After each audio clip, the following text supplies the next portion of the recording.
शुरू कर। बोलो कुछ वो। क्या नाम है आपका? मेरा नाम है मोहम्मद इजहार अंसारी। ओम प्रकाश, राजभर कह रहे हैं आप, डॉक्टर अरविंद राजभर का टक्कर लेने वाला कोई है नहीं, सारे हिंदू मुसलमान तो उनके साथ हैं। साथियों, मैं माननीय ओम प्रकाश राजभर जी से ये पूछना चाहूँगा कि पूरे घोसी लोकसभा में किसी एक मुसलमान का नाम बता दें जो उनके साथ हो। वो पहले अपने समाज को देखें। उनका समाज जो बुद्धिजीवी समाज है, जो बुद्धिजीवी लोग हैं उनके समाज में, जो पढ़े लिखे लोग हैं, वो घोसी नवनिर्माण मंच के साथ जुट गए हैं और जुट रहे हैं। घोसी नवनिर्माण मंच पूरे घोसी लोकसभा में सारे समाज को लेकर चल रहा है और सारे समाज के लोग इसके साथ जुटे हुए हैं।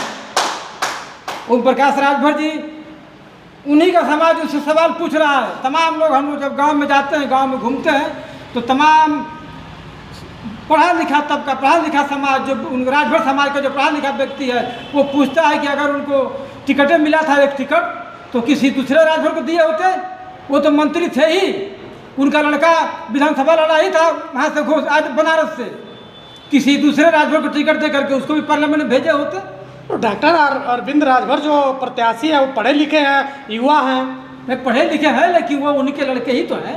ये परिवार बात कर रहे हैं ना, किसी और राजभर को दिए होते वो।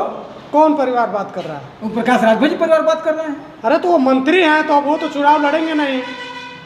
मंत्री हैं, बताइए, कल वो पिछले बार सपा के साथ थे, सपा को धोखा दे करके आप भाजपा में चले आए, फिर अब चुनाव हार जाएंगे तो फिर भाजपा को धोखा दे कहीं और चले जाएंगे। उनका क्या ठिकाना है?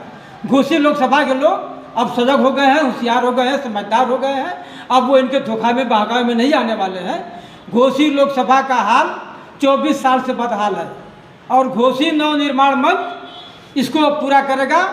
माननीय स्वर्गीय कल्पनाथ राय के सपनों को पूरा करने के लिए घोसी नवनिर्माण मंच कमर कस लिया है और हम लोग गांव-गांव में दौड़ा कर रहे हैं, गांव-गांव के लोगों से मिल रहे हैं और सारे लोगों का, सारे समाज का समर्थन मिल रहा है घोसी नवनिर्माण मंच को। ओम प्रकाश राजभर मंत्री हैं, विधायक हैं, बेटा यहाँ से प्रत्याशी बनाए गए हैं, सरकार के साथ हैं, संसाधन है उनके पास, पैसा है, सत्ता है, पावर है। घोसी नवनिर्माण मंच के पास क्या है?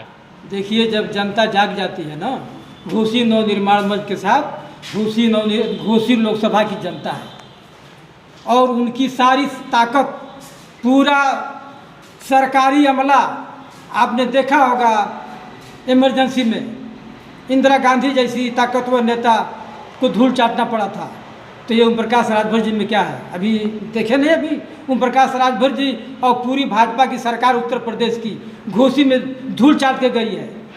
यहाँ पर अब क्षेत्रीय मुद्दा है और हमारे लोग, यहाँ के लोग घोसी नवनिर्माण मंच के साथ हैं। अब ये किसी ओम प्रकाश राजभर के बहकावे में या किसी के बहकावे में आने वाले नहीं है और हमारे साथ जनता है। घोसी नवनिर्माण की सबसे बड़ी ताकत है यहाँ की जनता और सारे समाज के लोग। जनता बढ़ जाती है, जनता जातियों में बढ़ती है। अब जनता नहीं बढ़ने वाली। चुनाव आएगा तो लोग बदलते हैं। मैं आप क्या करिएगा जनता को बटोरने के लिए? घोसी नवनिर्माण मंच क्या कर लेगा? घोसी नवनिर्माण के पास यही ताकत है जो इसका अपना एक अच्छा चेहरा है हमारे बद्रीनाथ जी का। और बद्रीनाथ जी पढ़े लिखे लोग, पढ़े लिखे व्यक्ति हैं और ये दिल्ली में रहकर यहाँ के लोगों की मदद करते थे। बद्रीनाथ जी को चुनाव लड़ने का कोई शौक़ नहीं था, लेकिन यहाँ के लोग जाते थे, जिनको इलाज कराना होता था, जिनको किसी चीज़ का मदद लेना होता था, तो यही बद्रीनाथ जी दूसरे सांसदों से लेटर पैड लिखवा करके उनकी मदद करते थे। घोसी लोकसभा का सांसद 5 साल जेल में रहा है और घोसी लोकसभा की सीट पार्लियामेंट में खाली रही है। तो तब इन लोगों ने सोचा, इन लोगों ने मन बनाया कि जब हम लोगों को दूसरे से ही मदद लेना है तो हम लोग क्यों ना वही काम करें।